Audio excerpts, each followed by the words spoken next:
The guy's ostrich green.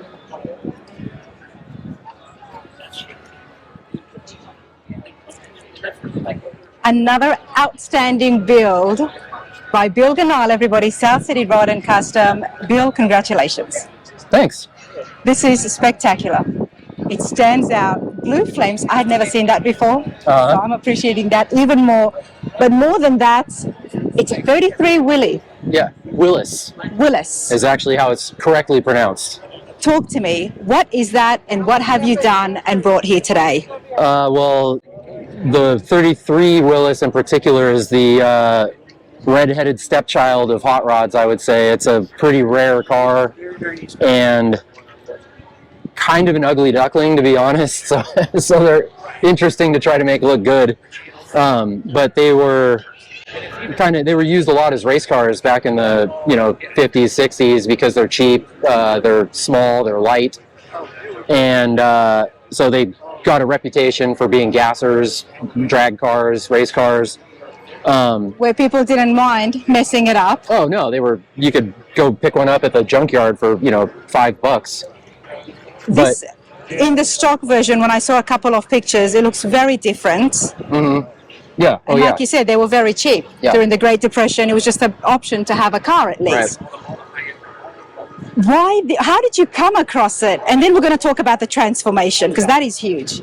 So the Willys community is small but intense, and everybody knows each other. Okay. So we've gotten to know, we built a 40 coupe for Dave Weisbart, who lives in California, and we got to know in California. We restored Bob Panella's 41 Willys pickup, which was an old 60s race car that we restored. And then through him, we got to know Dave Kroonas, who lives in Minnesota. And he actually started building this car in the 80s and in Minnesota. And when we got it, it has a full chromoly tube chassis built for it. That's was built, he says now it wasn't built to be a race car, but it basically was being built as a race car. And it never got finished, and he brought it to us, a couple of years ago now, to finally finish it and build it. And now we built it more as a street car than a race car. As a street car, and you ran with the build. There was a lot of modifications that has happened here. And the reason I say that is because I follow Bill on Instagram, so I've been seeing the build, and I'm just amazed about how much has happened. Starting right here at the front, major changes. Yeah, well, so the grille is sectioned about 1 inch. So we took a section out of it and shortened the grille, and then we made this little apron under the grille, because stock, these things, it just ended and it looks unfinished. So but we also didn't want to lower the car anymore because it's already so low. So we actually shortened the grille and then made this little piece here to sort of finish off. And then I remade the entire inner part of the front fenders to look a little bit better and to match the grille and everything. Bill, a lot of work for it's a lot of small visual impression, but I think it makes a big difference overall. It does. The front definitely stands out. Now we're competing for Hot Rod of the Year.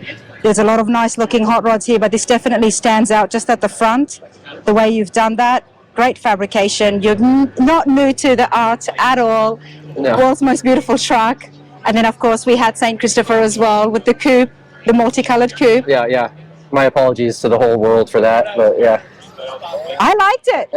Okay. There's a whole interview on it, and I don't know, I loved it. I still like it. I mean, I would sit in that and drive. It's beautiful. We're trying to be less controversial these days.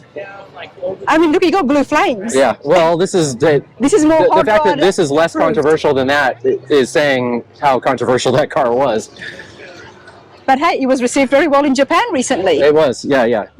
Japan loved that car. We had a really, really good time in Japan. It was worth building that car just to go to Japan with it. There you go, everyone. Yep. All right, so A lot of work here at the fenders and at the grill. What kind of engine did they have in 33? It was a little tiny 4-cylinder engine that produced, I think it's something crazy like 40 horsepower or maybe even less. I mean, they were, you know, basically, I think you had to pedal the car to get anywhere. Not anymore. What have you done? No, so this is a built, it's a small block Chevy, but it's a dart block, aluminum heads built by Panella Racing Engines, and Panella is Bob Panella's shop, and so hence the community of Willys people. And this thing dynoed. It's got a 671, GMC blower on it. It dynoed at 780 horsepower, and they stopped there because we would have had to change the injectors. If it had bigger injectors on it, it probably would have gone well over 800. I do want to see the hood down, but before that, tell me about the 77 here. Yeah, so it's model 77. This bullnose here is actually completely custom made. We worked with Cory Taulbert to design.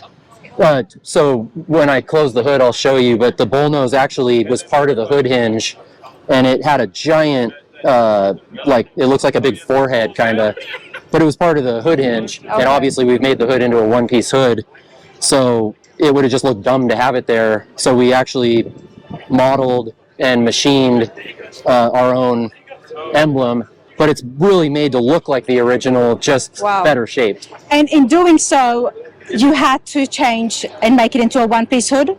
Well, it was more so we were going to make it a one-piece hood, therefore this had to change, it was vice versa. Yeah, okay, exactly. Fair enough. Let's lower that hood. Yeah, sure. I do love my interviews with Bill, everybody, as I was telling him, because he gives such great details,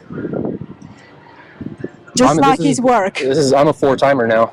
You actually are. Yeah. That's why I like having these individual video interviews with you. This is beautiful.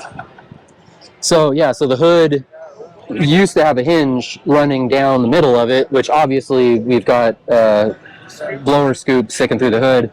So Donnie Welch, who has worked for me for well over a decade now, he took a stock hood to start with, but basically remade every piece of it and made the center part to make it one piece. And then we made the hood sides and used the original trapdoors on them for cooling. And even that, so, the hood would open as one piece and the whole thing would kind of come up. So this now, we made bars that it sits down and latches in. These doors open to cool the engine, which is extremely important when you have 780 horsepower under the hood. Well, the 871 blower, of course. Yeah. But we even we 3D printed the little clasps that ratchet open the doors, because back in the day they were just made of metal and they would just destroy the paint, and obviously we don't want to do that, so you'd come up with solutions for that type of thing. People walking by the 33 Willys, I should say the right name, would immediately get drawn to the flames. Yeah. Because it's beautiful, and we're going to get to it as well. But just already we've seen how much work and detail has been involved. Yeah. There's a lot. Well, it's what it's all about. It's what it's all about. There you go, everyone. This is when we talk about top builders and the quality in the art, like this is it right here, Bill. Let's talk about the flames. Whose idea was that? Dave's? No, Dave did not want to put flames on his car. He wanted to paint it one solid color. Do you like having customers, Bill? Or you just like to always step out of the box and go the other way? It probably takes a special person to want to work with me. I would say so.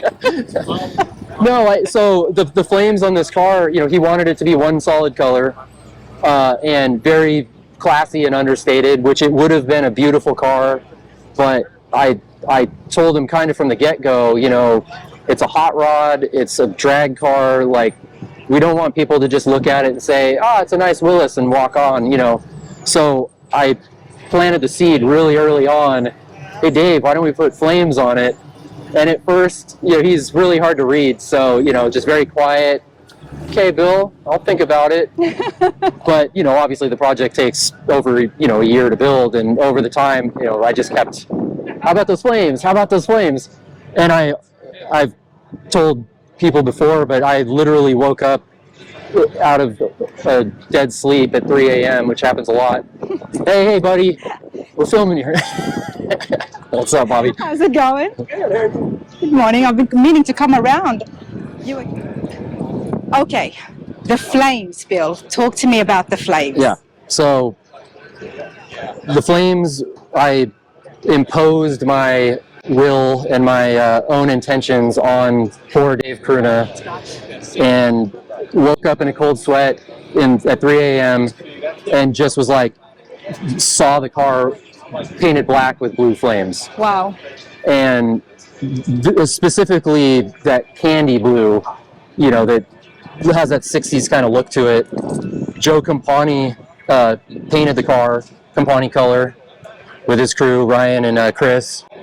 And the color of the flames is like absolutely imperative that it looks right. So the blue is, you know, a darker candy blue. And this is a real, what you'd call like a candy style paint job. So he sprayed silver down first and then sprayed the blue over the silver. And that's where you get, you know, the silver shows more in the middle there, and then you gets bluer as it goes. It has such an effect. Different shades popping at you from different angles. Yep, yeah, it's really dynamic. Especially out here in the sun.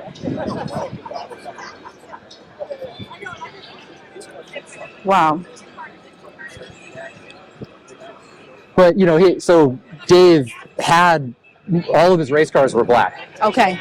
And they're race cars, so they had lettering and, you know, stuff on them. But he wanted, his wife, Lynn, did not want him to paint the car black. So not only did I talk him into painting the car black. This is where he justifies himself. Go on. So Dave told me that his wife was not a fan of my opinion. But then also had Dave forced him to put flames on it, so I pissed off his entire family. But hey, it's not all black now. No, well, and that was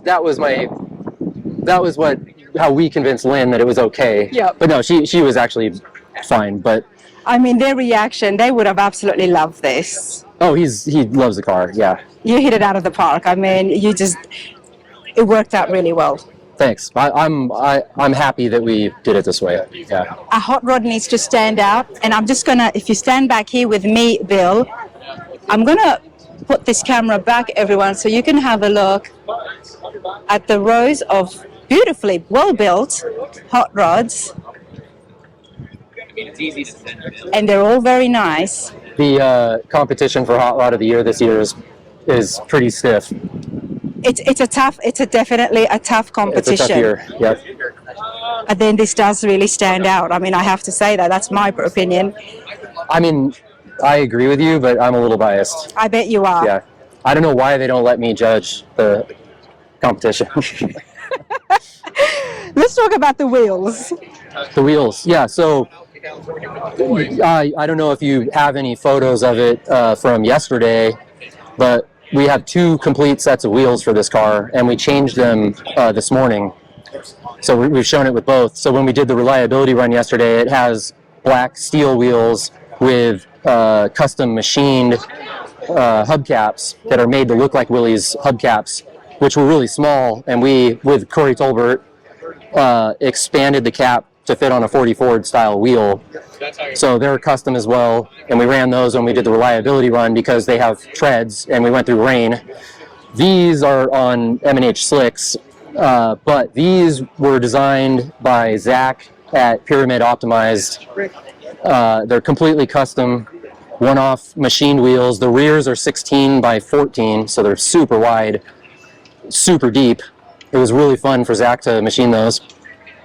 Obviously aluminum and fully polished, but we wanted a wheel that was a cross between a Bear Claw and a Halibrand like Sprint wheel, and so it's basically a sort of amalgam of the two. It's not exactly the Bear Claw, because I've seen the Bear Claw types. It's not exactly either of them, but a little bit of both. Yeah. What's the purpose behind that?